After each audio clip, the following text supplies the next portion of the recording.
Katanya Ghazali, ya pingin bahagia itu simple.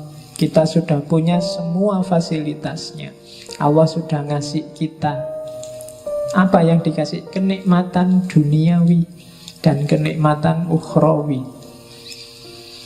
Semuanya nikmat. Yang pertama, ini ranking 1, 2, 3, 4, 5 itu ranking. Ranking paling atas itu nikmat ukhrawiyah, nikmat besok di akhirat. Sukar dijelaskan, percayalah saja. Karena kalau dijelaskan, penjelasannya pasti tidak bisa eksak. Hasilnya biasanya malah debat. Besok di akhirat kayak gimana? Berapa ya dinginnya surga? Berapa ya panasnya neraka? Kira-kira di surga itu kalau pakai AC itu berapa PK kira-kira? Yang itu susah membayangkan. Ngomong yang eskatologis itu hanya bisa dipercaya. Tapi di sana digambarkan nikmat luar biasa.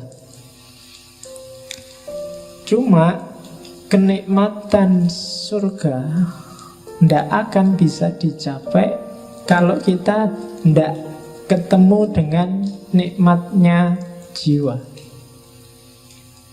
keutamaan nafsiyah. Kalau di dunia ini jiwamu galau, tidak tenang, entah karena apa, tidak mutmainnah, ya kamu tidak akan ketemu kenikmatan ukhrawi. Makanya kan di Al-Fajr itu, ya ayyatuhan nafsul mutmainnah. Kalau makomnya jiwamu belum nyampe mutmainnah, kamu tidak akan ketemu nikmatnya ukhrawi. Jadi jiwamu harus stabil dan nikmat dulu.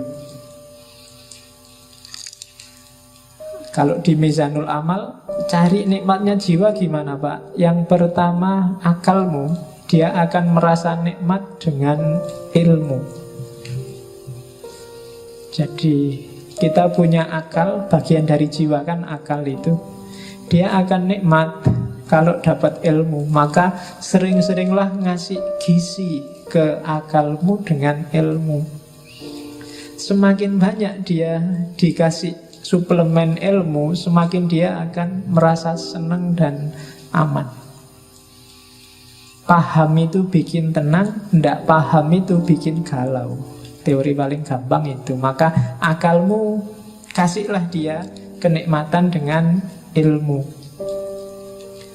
Terus dirimu, maksudnya kedirianmu, pribadimu, bikinlah dia nikmat dengan warok.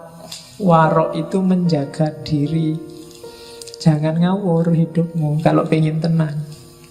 Ya rumus paling gampang, jangan lakukan yang haram, yang maksiat, jauhi yang syubhat. Kalau kalian jauh dari 3 hal ini, pribadimu akan merasa tenang. Jangan ketipu oleh enak sementaranya yang haram dan yang maksiat, apalagi yang syubhat. Jadi kalau akalmu selalu dapat suplemen ilmu dan dirimu terjaga dari yang jelek-jelek, kamu akan nyaman, jiwamu akan tenang. Terus yang ketiga, meskipun begitu, kamu juga harus memanjakan jiwamu dengan kesungguhan dan keberanian. Hiduplah yang serius, hiduplah yang punya cita-cita, punya target, dan berani. Yang keempat, adil. Adil itu hiduplah secara proporsional, baik di level fisik maupun di level rohani. Jadi proporsional itu ya yang harusnya 10 dikasih 10, yang harusnya 1 dikasih 1. Fisik itu adil, kalau sehari butuh makan 3 kali ya dikasih 3 kali. Itu adil. rohani itu adil, ya sesuai dengan kebutuhanmu. Misalnya sudah waktunya nikah, ya nikah aja. Sudah jatuh cinta waktunya pacaran, ya jatuh cinta aja, enggak apa-apa. Nggak usah dibendung-bendung, saya anti pacaran Pak, nggak mau jatuh cinta Pak. Kalau jatuh cinta ya jatuh cinta aja, kenapa enggak? Wong itu fitrah. Yang nggak boleh kan melampiaskannya kayak gimana. Tapi yang fitrahmu untuk suka pada lawan jenis, bukan yang sesama jenis loh ya, itu penuhilah, nggak apa-apa. Kalau ini terpenuhi, kamu akan utama jiwamu, nafsiyahmu tenang, mutmainnah, baru kamu dapat kenikmatan ukhrawi. Cuma syaratnya tidak akan sempurna jiwamu tenang kalau badaniahmu tidak sempurna. Ya kayak tadi loh, kalau fisiknya tidak adil, waktunya ada makannya kamu puasa terus, harusnya ada tidurnya kamu pakai melek terus, jiwamu juga tidak akan tenang, tidak akan mutmainnah. Harusnya kamu kawin malah bisa 4 kok malah tidak kawin-kawin, itu tidak mutmainnah. Harus dibikin tenang. Karena nafsu itu kalau tidak kamu tenangkan, lama-lama dia akan meledak. Karena dia nuntut terus disuruh bungkem, nuntut terus disuruh bungkem. Pada saatnya dia akan menyusahkanmu. Sama kan kadang-kadang santri itu waktu di pondok tidak boleh lihat TV, tidak boleh baca koran, tidak boleh bawa HP, tidak boleh itu. Begitu keluar dari pondok kuliah, dia yang pertama nyari pacar. Karena kemarin nggak boleh apa-apa, sekarang kumat. Ya, jadi ndak, badaniahnya beres dulu. Kalau badaniahnya nggak beres, jiwamu ndak akan beres. Kaya dulu, punya istri dulu, pinter dulu, fasilitas dulu, baru jiwanya bisa tenang. Jadi badaniah. Kalau rumusannya Ghazali, paling gampang untuk ngecek apakah badaniahmu sudah nikmat, sudah bahagia, yaitu yang pertama sehat, yang kedua kuat. Sehat itu kan berarti fit. Apa ada sehat yang tidak kuat? Ya banyak. Saya sehat Pak, cuma tidak terlalu kuat. Olahraga biar kuat, ya kan? Tidak cukup sehat tapi juga harus kuat. Yang ketiga elok. Elok itu cakep. Jangan khawatir, setiap orang cakep sesuai perspektifnya masing-masing. Tidak apa-apa, ya. Kamu semua orang cakep, jangan khawatir. Bahagialah. Kalau enggak, kamu enggak akan bahagia jiwamu. Kalau kamu tiap hari aku kok jelek, itu enggak akan bahagia hidupmu. Wis anggap aja cakep, wis tau, cok khawatir. Payu. Ayo. Itu kan kamu mikir, jangan-jangan ada yang gelisah Pak, apa ada yang mau besok sama saya Pak? Pasti ada. Asal standarmu jangan tinggi-tinggi. Ya, jadi sehat, kuat, cakep, dan yang terakhir, yakinlah bahwa kamu panjang umur. Tenang mesti kamu. Sehat. Ketika kamu sehat kan kamu ceria sayang. Kuat juga gandengannya sehat. Mau apa-apa sanggup, itu kan kuat. Jalan kemana ayo. Cakep. Jadi kamu merasa pokoknya tidak ada celahnya diriku ini. Allah ngasih aku lengkap, alhamdulillah. Dan panjang umur. Orang yang merasa punya kualifikasi 4 ini secara badaniah, maka dia sebenarnya sedang bahagia secara fisik. Cuma selanjutnya, untuk nikmat badaniah kita butuh kenikmatan eksternal dari dunia di luar diri kita. Kita butuh punya harta, itu kan di luar. Kita butuh punya keluarga, itu di luar. Kita butuh dihormati orang, itu juga dari luar. Jadi kita butuh kenikmatan dari yang di luar diri. Dari kenikmatan di luar diri itulah diri kita akan merasa nikmat secara fisik. Dari nikmat secara fisik itu kita akan nikmat secara rohani, secara jiwa. Dari kenikmatan rohani itu pada akhirnya secara ukhrawi nanti kita juga akan nikmat.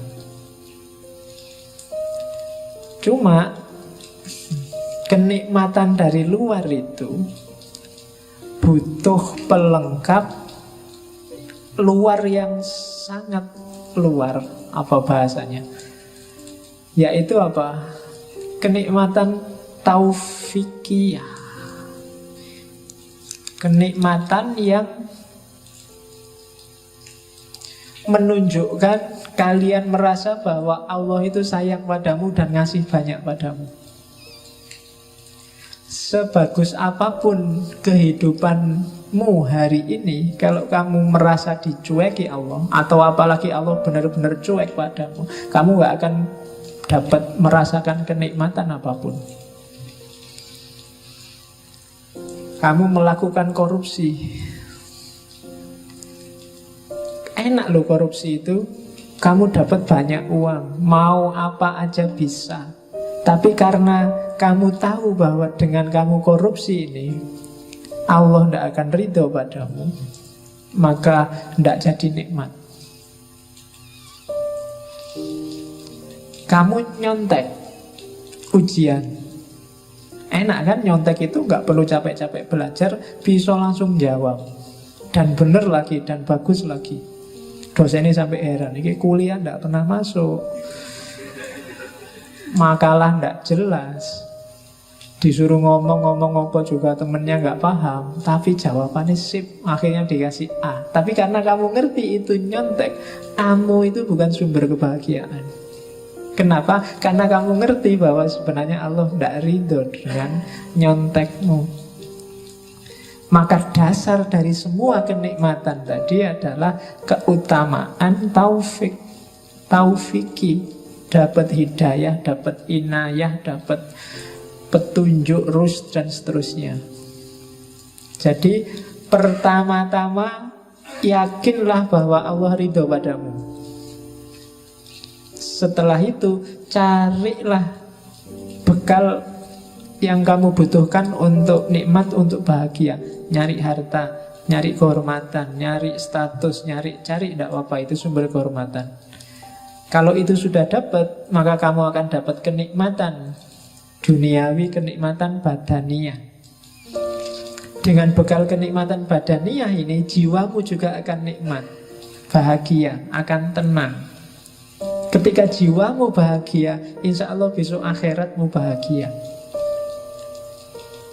Bandingkan dengan orang yang sejak awal sudah tidak dapat ridhonya Allah, maka kenikmatan eksternal tadi akan jadi sumber bencana. Kenikmatan badaniyahnya akan disetir oleh nafsunya, maka jiwanya nggak akan jadi tenang. Dan di akhirat juga otomatis kacau. Jadi rumus pertama bahagia adalah pastikan bahwa menurutmu yang kamu lakukan itu diridhoi oleh Allah. Oke, setelah itu baru mikir nyari uang di mana, nyari kerja di mana, nyari istri di mana. Kalau sudah dapat kekayaan, dapat status, dapat kerja, itu kan nikmat. Hasilnya semua itu kenikmatan badaniyahmu. Kamu jadi sehat, kamu jadi kuat, kamu jadi elok, kamu jadi tampan. Kemarin gak punya duit, beli sampo sama sabun aja. Nah kan, kalau duitnya banyak kan sekarang santai, beli parfum, beli make up, malah bisa. Kalau itu sudah terpenuhi kan jiwamu kan tenang. Dan setelah jiwamu tenang, kamu nambah lagi menyempurnakan jiwamu, misalnya dengan cari ilmu, dengan memelihara diri, dan seterusnya. Maka ketika kamu meninggal, kamu akan mutmainnah, dan kamu akan dapat kebahagiaan ukhrawi. Oke, dasar teori awal itu. Man arofa nafsahu arofa robbahu. Kunci kebahagiaan, katanya Ghazali, kenal dirimu. Kalau kamu sendiri masih nggak paham siapa kamu, apa maumu, kamu tidak akan bisa bahagia.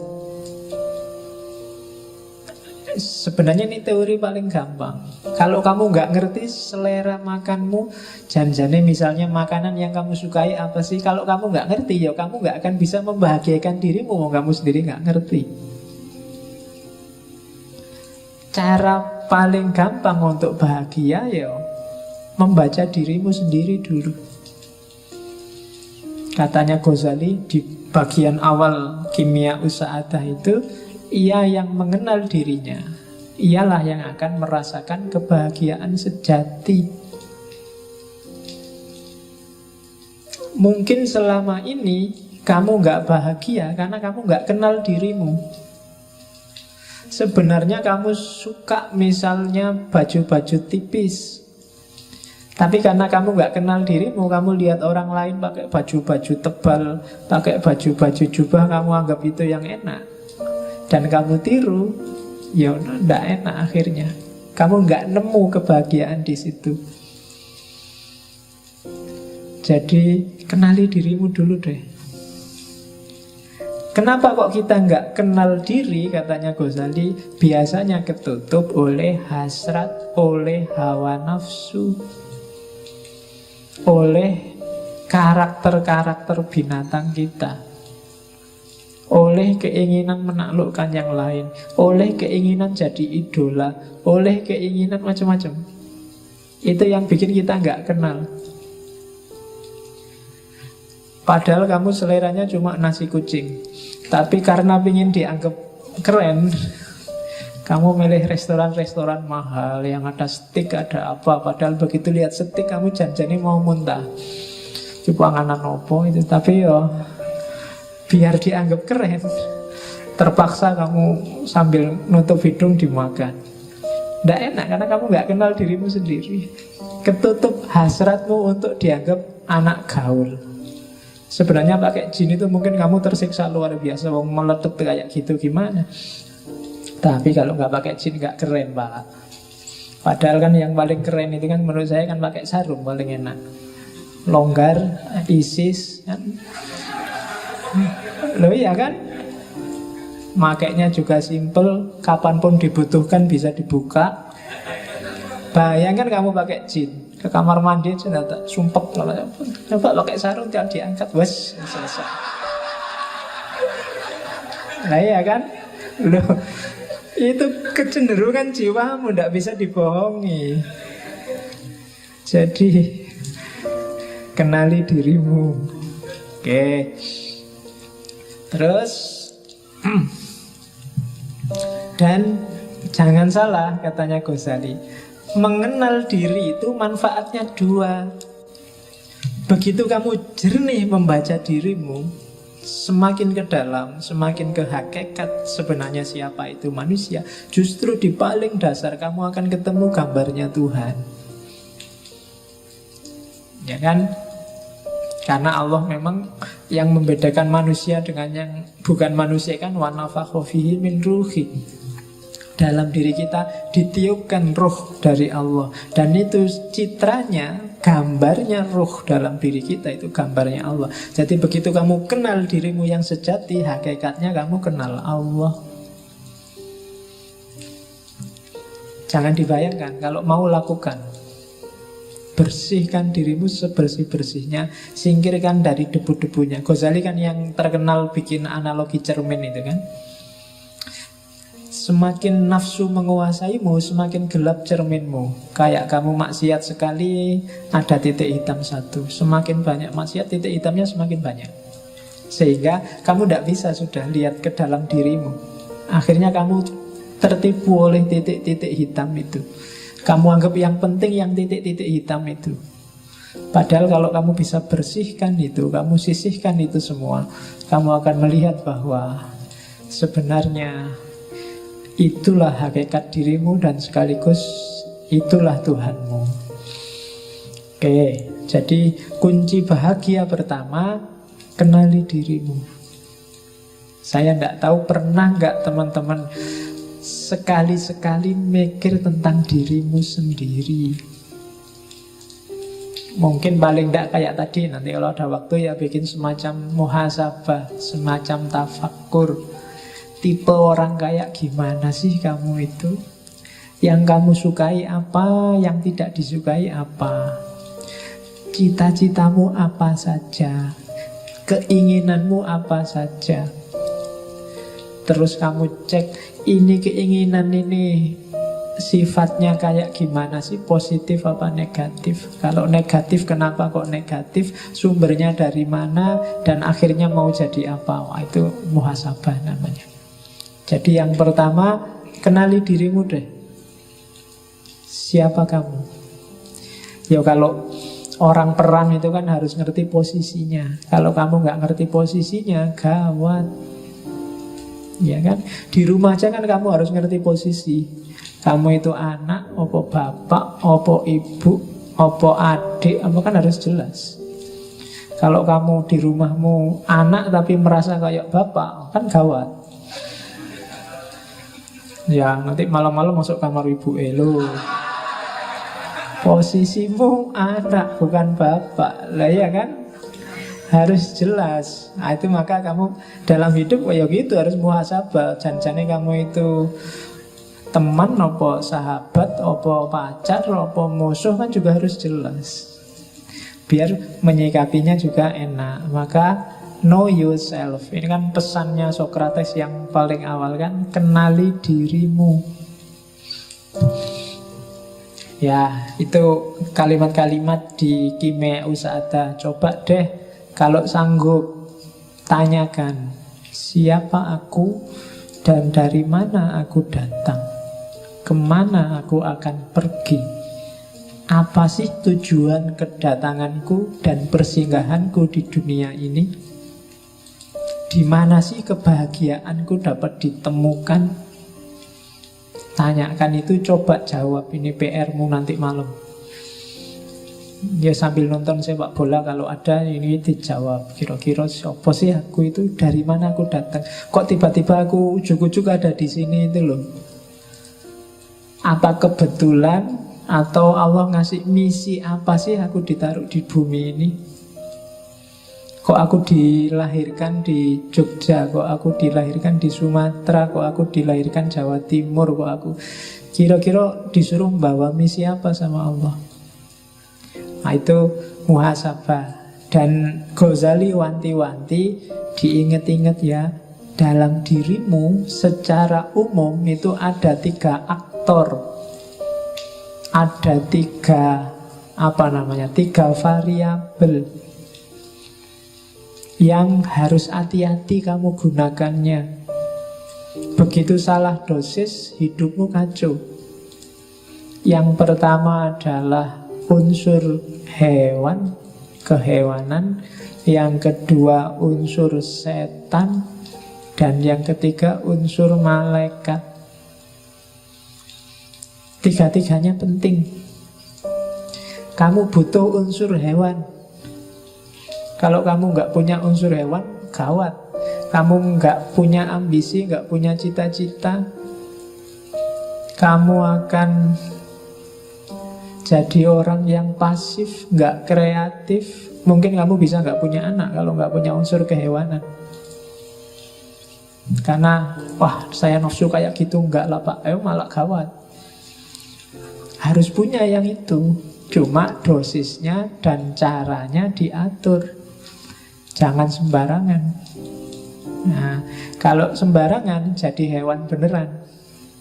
Jadi bukan lagi manusia yang punya unsur kehewanan, tapi hewan yang punya unsur kemanusiaan. Walik. Jadi harus ada. Setan juga begitu.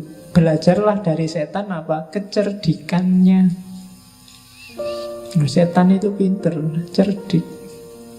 Gak gampang loh bisa bohongi orang, ngerayu orang, diplomasi. Itu perlu belajar dari setan. Ya kan? Lu kalau nggak cerdas luar biasa, nggak bisa jadi setan. Kamu bisa mengerayu orang, orangnya punya akal. Manusia kan dikasih bekal akal, dan itu setan ditantang untuk menaklukkan, dan sering sukses. Ya kan? Loh, setan itu kan sering sukses. Kadang-kadang setannya belum ngapa-ngapain itu sudah sukses. Setannya ya geleng-geleng kepala, dan yang menungsoi belum diapa-apain wis manut. Oke. Dan malaikat, jangan salah, dalam dirimu ada malaikat. Potensi untuk pasrah, tunduk total 100% pada Allah tanpa bantah. Karakter-karakter baik 100%. Cuma malaikat yang murni, tidak ada hewannya, tidak ada setannya. Ya. Jadi tidak manusiawi. Jadi manusia itu mix antara tiga-tiganya. Jadi bukan tiga-tiganya dibuang atau dipilih yang mana, tapi kontrollah tiga-tiganya sesuai dengan dosisnya masing-masing. Kalian harus ngerti dosisnya, ngerti takarannya. Jangan berlebihan.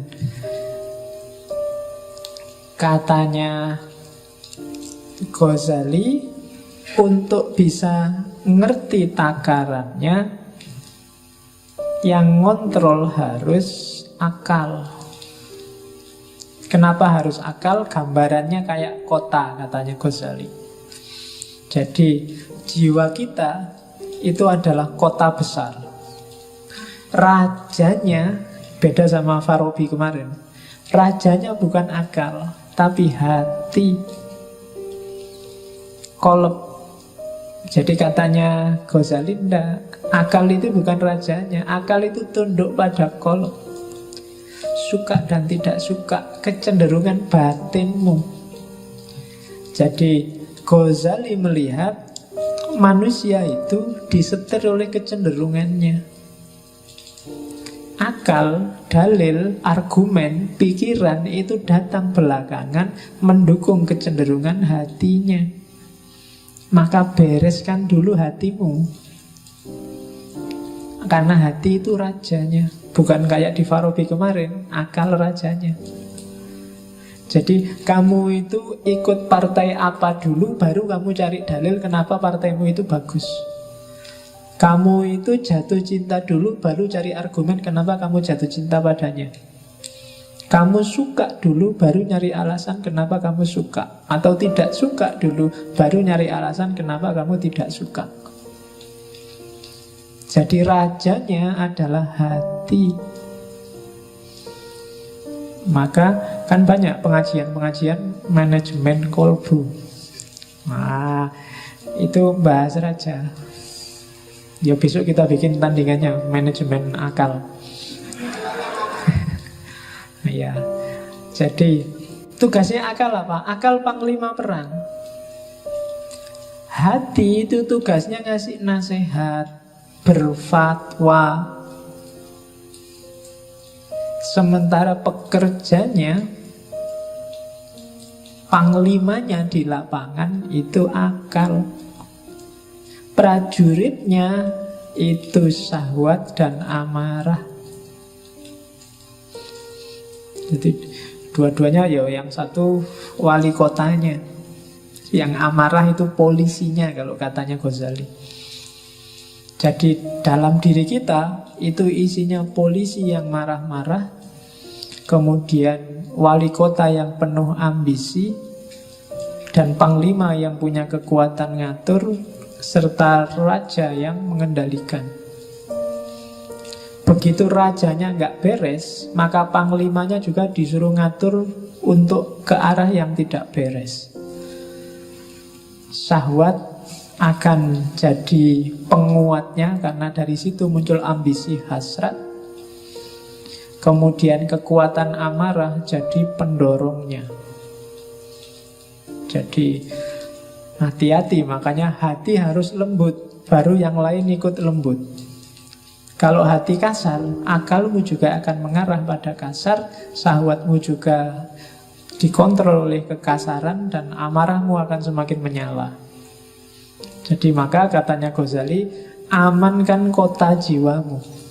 Pertama-tama bereskan hatimu, kemudian perintahkan panglima untuk mengendalikan wali kota dan polisi.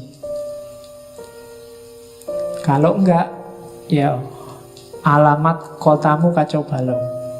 Jangan sampai nanti nafsunya memberontak, mengalahkan hati, dan akhirnya nafsunya yang jadi raja. Juga jangan sampai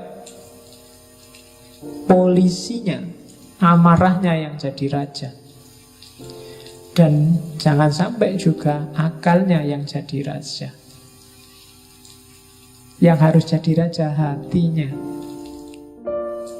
Hati-hatilah kalau kebahagiaanmu hanya karena urusan makan, minum, dan semua kebutuhan biologis, maka kamu termasuk kelompok bahaim. Kalau kebahagiaanmu terletak pada menang kalah, siapa ranking 1, siapa ranking di bawahnya, siapa yang statusnya tinggi, siapa yang statusnya rendah, maka kita adalah binatang, tapi binatang yang sabuiyah, binatang liar. Kalau tadi bahaim itu binatang ternak, peliharaan. Kalau hidup kita yang bikin kita bahagia adalah tipu daya, muslihat, mencurangi orang lain, maka kebahagiaan kita adalah kebahagiaan jenis kebahagiaannya setan. Dan kalau yang bikin kita bahagia hanya urusan kita menyembah pada Allah, ibadah, tidak membangkang sama sekali, maka kita ada di level malaikat. Bagus tapi tidak manusiawi. Jadi hati-hati, jangan jadi binatang ternak, jangan jadi binatang pemburu, jangan jadi setan, juga jangan jadi malaikat. Nah, susah ya kalau dilarang jadi malaikat. Kamu mesti komplain, loh malaikat kan bagus Pak. Enggak. Kita oleh Allah disuruh jadi manusia. Kalau manusia berarti yo ada bahaimnya dong. Yo kita butuh makan, butuh minum, butuh yang itu juga, ya kan? Ya. Padahal aku ngomong yang itu loh, ya kamu kok pikirannya ke sana. Isi pikiranmu berarti yang itu. Aku nggak ngomong apa-apa loh. Terus sabuiyah. Kalau yang ada di pikiranmu sekarang, kapan ya aku ranking 1, kok kalah terus aku, rankingku ranking 40 terus. Yang di pikiranmu itu, kapan aku menang ya, kapan status sosialku tinggi ya, kapan aku, itu berarti yang menang dalam dirimu adalah sabuiyah.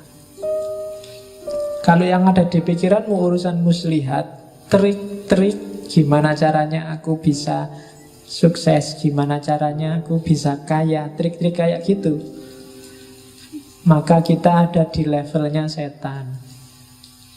Tapi kalau yang ada dalam dirimu, pokoknya kita harus pasrah 100% pada Allah, ibadah jangan sampai putus, yang nggak boleh bantah Allah sedikit pun, itu berarti kita sudah nyampe makom malaikat.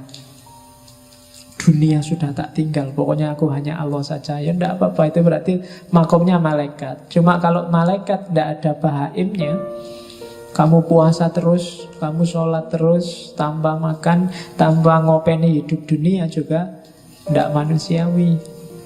Tidak ada sabuiyahnya, kamu nggak punya hasrat, nggak punya ambisi, nggak punya cita-cita, kamu juga tidak manusiawi, tidak akan bisa menjalankan perintahnya Allah untuk jadi khalifah di muka bumi.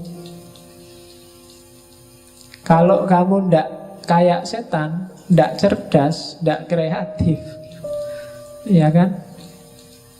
Licik itu bagus untuk hal yang baik. Setan itu kan untuk hal yang jelek. Licik itu kan berarti mikir, nyari celah yang orang lain nggak melihat. Oh, itu untuk hal-hal yang bagus, kamu namanya kreatif. Gitu loh. Ya kayak Hasan bin Sabah tadi kan, Hasasin kan, dia nggak bunuh kan, itu kan pinter bahasa, karena jahat maka namanya licik. Tinggal naruh pisau di bantalnya musuhnya, sudah selesai. Nggak perlu harus ngebom lah, nggak perlu bom bunuh diri lah, nggak perlu capek-capek. Naruh aja di, kalau ada mobil Jokowi lewat, kamu taruh pisau di kursinya Jokowi, itu selesai. Kalau kamu nggak ditangkap ajudannya loh. Jadi coba hati-hati, dikontrol lagi apa yang bikin kamu bahagia. Kalau yang bikin kamu bahagia luar biasa adalah ketika kamu ranking 1 dan semua temenmu kalah, maka ada sabuiyah yang dominan dalam dirimu. Kalau yang bikin kamu seneng pokoknya punya uang banyak, terus saya bisa makan enak, terus bisa kawin, bisa itu, berarti yang dominan dalam dirimu adalah bahaim. Kalau yang ada di kepalamu hanya gimana caranya saya mengabdi 100% pada Allah, gimana caranya meninggalkan dunia yang tidak penting, maka kamu ada di level malaikat. Oke, itu teori selanjutnya tentang kebahagiaan dari Kimiaus Sa'adah. Oleh karena itu, katanya Ghazali, untuk bahagia waspadai 2 hal dan penuhi 1 hal. Waspadai syahwat dan amarahmu, dan carilah bekal ilmu. Untuk ngerti semua tadi, untuk bisa kamu muhasabah secara pas dan sesuai, satu-satunya jalan adalah ilmu. Kamu ngerti yang sedang main ini binatang apa malaikat, harus ngerti ilmu. Kalau enggak, ya kamu enggak bisa muhasabah dengan baik. Nah, ini kan ujungnya sebenarnya sama kayak Plato dan Al-Farabi kemarin. Jalan untuk bahagia itu ya ilmu. Dengan ilmu orang bisa melakukan kebaikan. Setelah dia melakukan kebaikan pasti bahagia. Kalau di Ghazali kan dibalik. Karena kalau orang awam ujuk-ujuk disuruh pakai ilmu mesti males. Wah, kok ilmu belajar ya, baca buku ya, males duluan. Tapi diawali dari, kamu pengen hidup enak enggak? Ya pengen. Kalau pengen hidup enak, ya kontrol dong nafsumu, amarahmu, nanti kamu bisa bahagia. Caranya gimana? Ya ilmu. Jadi ilmunya di belakang. Kalau orang awam lebih enak ditawari manfaatnya dulu. Kalau ditawari ilmu di depan sudah males. Belajarlah biar kamu pinter. Males wis tahu mesti. Wis kan dhisik ya ngono. Cuma kalau dibalik, wah, pinterlah. Kalau pinter kamu dapat manfaat gini. Caranya gimana? Ya belajar.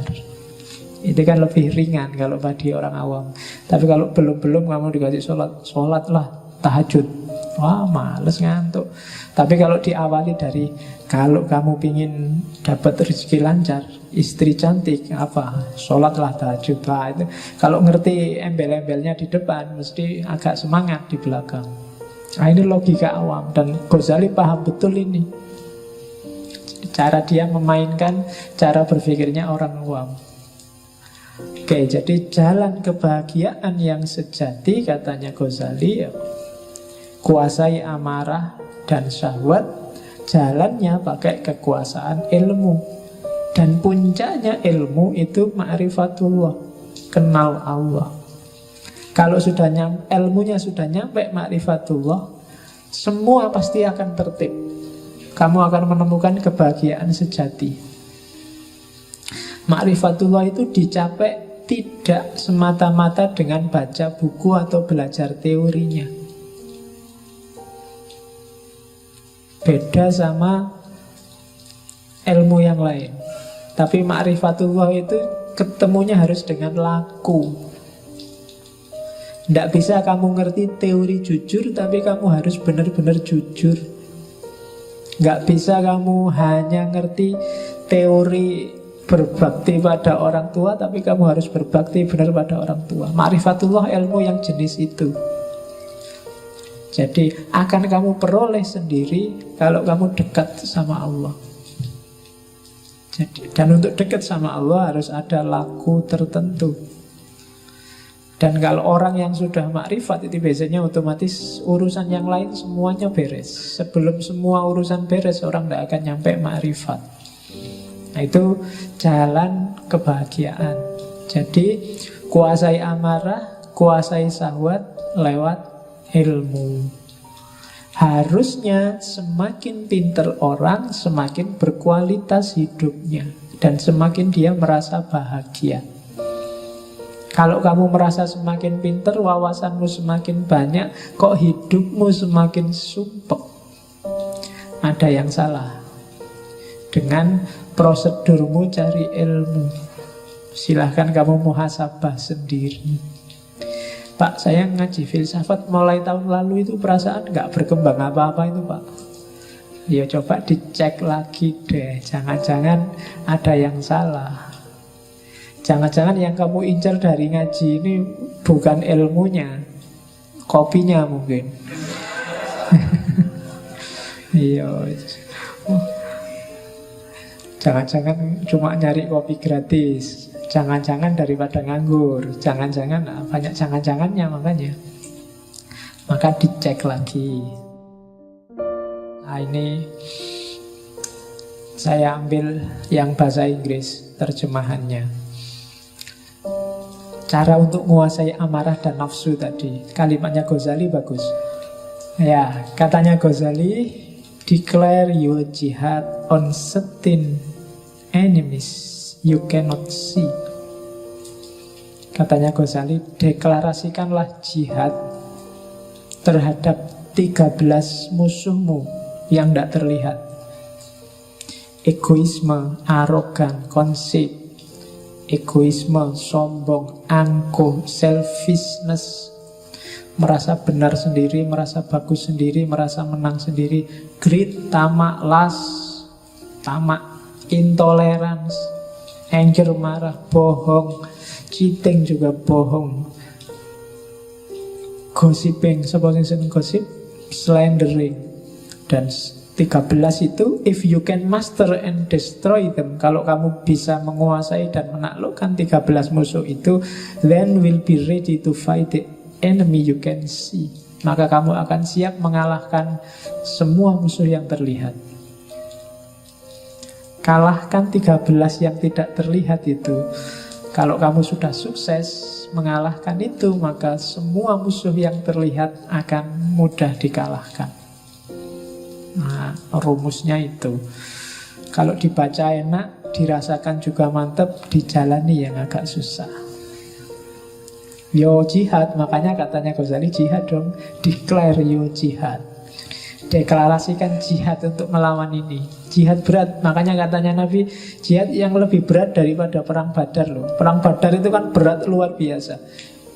Berapa ratus orang melawan 10 ribuan orang.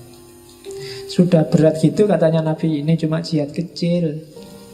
Ada yang lebih besar. Nah, apa? Mengalahkan dirimu sendiri. Dan katanya Ghazali, ya taklukkan 13 itu. Kalau kamu sudah bisa menaklukkan 13 itu, maka kamu akan siap menaklukkan semua yang lain. Kuncinya bahagia. Oke, terus.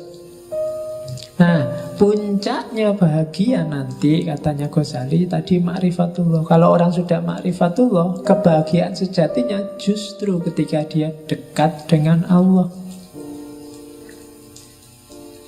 mencintai Allah. Selama ini sebenarnya pikiranmu masih terjebak materi. Kalau kritiknya Hussein Nasr, itu yang bikin kamu susah mencintai Allah. Bagi kamu yang dicintai itu harus cantik. Dan rumusmu tentang cantik adalah yang kulitnya putih, rambutnya panjang, kan itu. Nanti ketemunya kuda yang warnanya putih. Lah ya kan kulitnya putih, rambutnya panjang. Oke, jadi jangan terjebak fisik. Coba katanya Ghazali ngajak mikir, coba ya kita renungkan. Mengapa Allah harus jadi cinta kita yang paling puncak? Yang pertama, kalau kita suka segala sesuatu yang bikin kita semakin sempurna. Kamu suka minyak wangi karena minyak wangi bikin kamu semakin sempurna baumu. Kamu suka apa saja, baju bagus karena baju bagus bikin kamu perfect penampilanmu. Padahal katanya Ghazali, coba dipikir, yang bikin semua itu, yang merealisasikan kamu sehingga puncak jadi sempurna, itu kan Allah.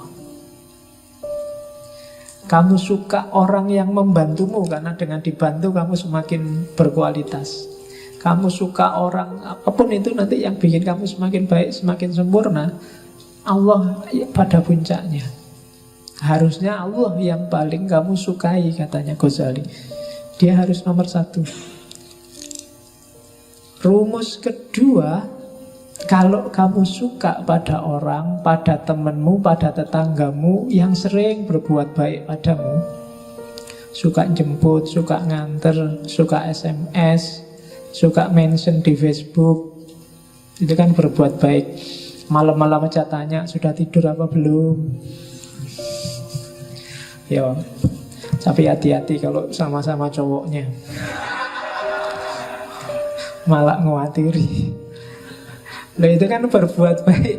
Seneng karena hatimu itu suka kalau ada orang berbuat baik padamu.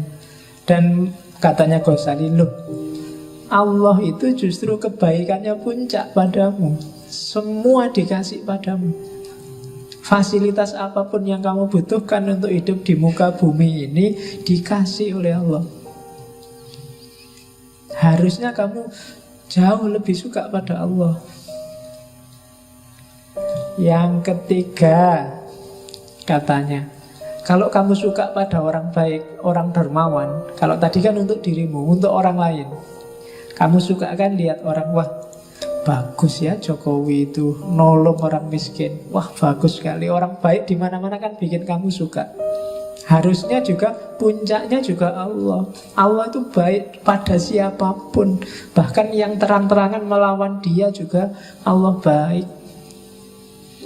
Yang tiap hari mencaci maki Allah, orang-orang ateis itu, yang nganggap Allah itu tidak ada, Allah itu jahat, Allah itu menyusahkan orang dan seterusnya. Loh, Allah masih berbuat baik pada mereka. Kalau Allah mau, begitu dia ngomong saat itu juga nyawanya hilang, bisa. Tapi kan enggak. Itu kan berarti orang yang baik luar biasa seandainya orang. Maka harusnya jatuh cinta kita pada Allah itu topnya. Kalau cuma manusia dia ada batasnya, kalau Allah nggak ada batasnya. Itu argumen keempat. Terus kalau kamu suka segala yang indah, segala yang cantik, bukankah menurutmu Allah itu maha indah, maha cantik, bahkan maha segalanya, kecuali mahasiswa. Ya, satu-satunya yang maha tapi bukan Allah itu mahasiswa. Nah, itu kan harusnya Allah yang paling kita cintai. Jadi pada puncaknya ternyata ada Allah. Allah itu maha indah, Pak. Ya saya bilang tadi, kamu nggak bisa menangkap kemaha indahan Allah karena pikiranmu terjebak fisik. Susah untuk mencintai sesuatu yang tidak fisik. Itu yang bikin kita susah untuk jatuh cinta pada Allah. Hubungan kita sama Allah selama ini bukan hubungan cinta, tapi hubungan formalitas. Atau jangan-jangan hubungan juragan sama buruh. Kadang-kadang dibalik, kamu merasa jadi juragannya. Allah kamu perintah-perintah. Ya Allah, mbok IP 4, masa nggak bisa 4 aja kan? Itu kan kamu doanya kan gitu, maksa-maksa Allah. Saya ada masalah nih, tolong diselesaikan. Kamu yang berbuat kok Allah suruh tanggung jawab. Ya, kamu perintah-perintah itu, untung Allah nggak ngomong kayak juragannya siapa, buruhnya siapa, kamu perintah-perintah. Jadi harusnya cintamu yang pertama ada pada Allah. Bikin alam secantik ini Itu sebenarnya salah satu bukti, ya pasti dia maha cantik. Emangnya yang merumuskan ada cowok cakep atau cewek cakep itu kan ya Allah sendiri kan yang bikin rancangan. Dan itu pun dibikin sesuai standarnya manusia. Hewan juga mungkin punya standarnya sendiri. Dan itu kan kecanggihannya Allah. Tidak ada kan hewan jatuh cinta sama manusia misalnya. Ayam ya jatuh cintanya sama ayam perempuan, gak pernah sama cewek cantik. Cowok juga, mahasiswa juga jatuh cintanya sama mahasiswi, gak pernah sama ayam. Kecuali ayam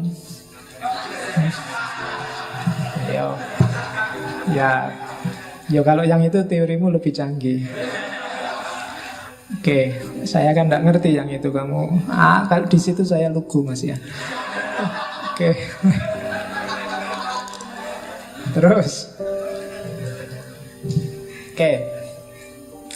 Terakhir katanya Ghazali, kalau orang mencintai sesuatu karena cocok dengan dirinya, misalnya kamu baik, suka juga sama orang baik.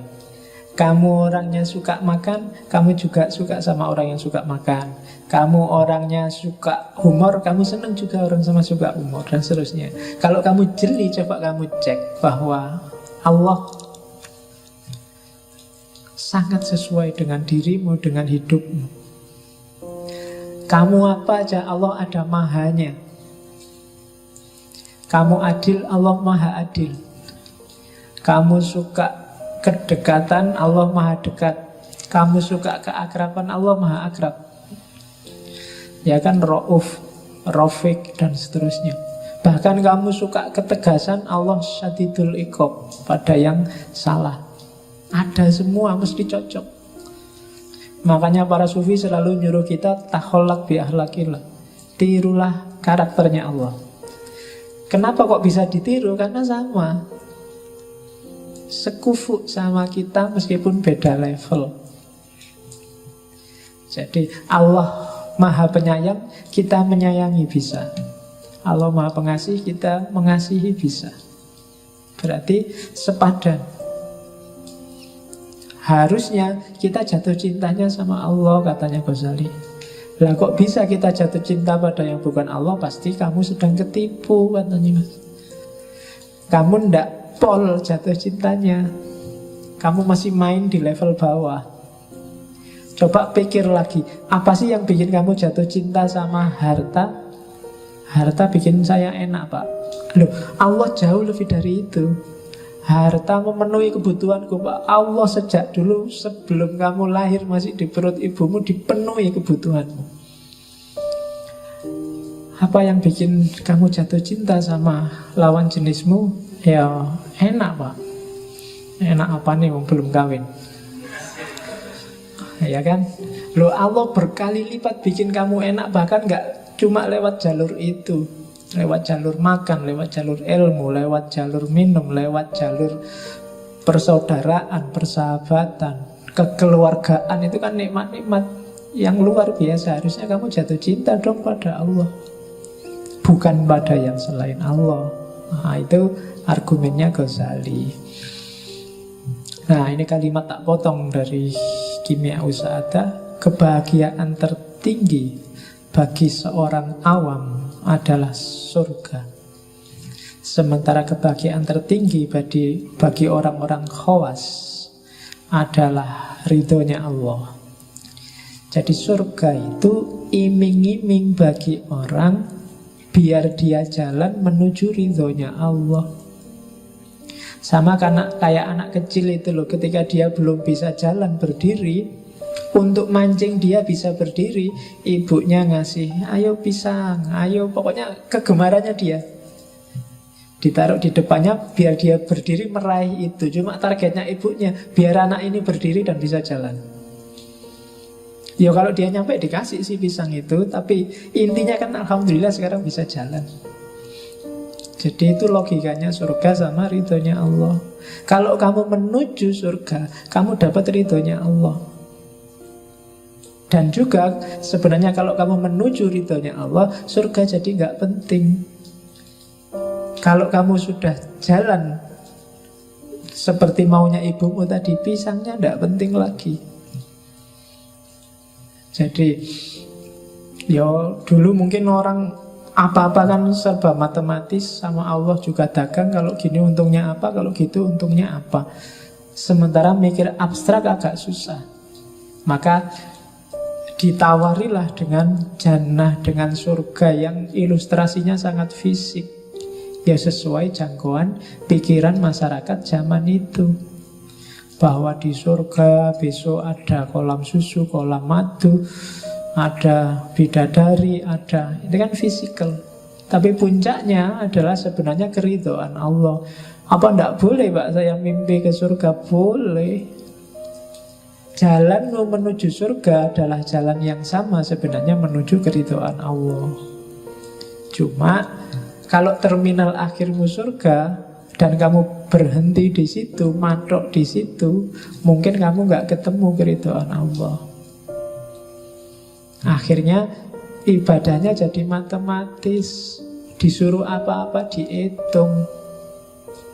Kalau saya sholat duha untungnya apa? Wah, rezekimu lancar. Oke. Ya kan? Kalau saya sholat tahajud apa? Wah, semua kebutuhanmu dipenuhi. Oke. Kan selalu gitu kamu negosiasi. Begitu kamu sholat duha lama, rezeki tidak lancar-lancar Pak. Jangan-jangan bohong. Ya kan? Karena kamu pertimbangannya matematis. Seolah-olah Allah nggak ngasih apa-apa padamu. Karena hitunganmu ya harus kaya dengan sholat duha. Kalau saya sodakoh 1.000, nanti dapatnya 70.000, benar kok Pak? Iya, janjinya Allah. Begitu nggak dapat 70.000, wah bohong kan mana? Ya kan? Jadi itu yang manusia awam, katanya Ghazali, mikirnya selalu ke situ. Tapi ya enggak apa-apa, karena itu jalur yang sama kok menuju keridhaan Allah. Kalau memang enggak nyampe ya harus begitu retorikanya. Cuma semua inna lillahi wa inna ilaihi, bukan wa ilal jannah. Semua dari Allah dan akan kembali ke Allah.